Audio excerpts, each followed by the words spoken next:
చిన్నుకు చాలా జ్వరంగా ఉంది. ప్లీజ్ ఒక్కసారి ఇక్కడికి రండి అత్తమ్మా. నేను రావట్లేదు. ఫోన్ పెట్టు. ఇది నా ఇల్లు, నా కొడుకు, నా రాజ్యం. ఆ అమ్ముకి ఇక్కడ చోటు లేదు. నాయనా, ఎంజాయ్ స్టార్. నీకు చెప్పాలని చాలాసేపు అనుకున్నాను. ఆ అమ్ము చాలా అహంకారంగా మాట్లాడుతుంది నాయనా. నా మీద గొంతు పెంచింది నాయనా. నేను పెద్దదాన్ని, ఇంత అవమానం భరించలేను. నువ్వు లేకపోతే నన్నెవరు చూసుకుంటారు? నాయనా, ఎంజాయ్ స్టార్. నీకు చెప్పాలని చాలాసేపు అనుకున్నాను. ఆ అమ్ము చాలా అహంకారంగా మాట్లాడుతుంది నాయనా. ఏంటమ్మా ఇది? అమ్ము నీతో అలా మాట్లాడిందా?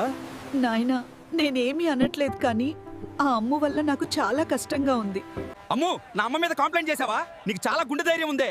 నా అమ్మ ఏమైనా తప్పు చేసిందా? ఆవిడ నన్ను కన్న తల్లి. నువ్వు ఆవిడ గురించి మాట్లాడడానికి నువ్వెవర్తావు? చూస్తావా ఇప్పుడు నేను? అమ్ము, ఇప్పుడు అర్థమైందా నీకు? నా కొడుకు ఎప్పుడూ నన్నే నమ్ముతాడు, నిన్ను కాదు. చూసారా అందరూ, నా ప్లాన్ ఎంత పర్ఫెక్ట్ గా పనిచేస్తుందో. నా కొడుకును ఆ అమ్ము నుండి నేను ఎలా దూరంతానో తెలుసుకోవాలంటే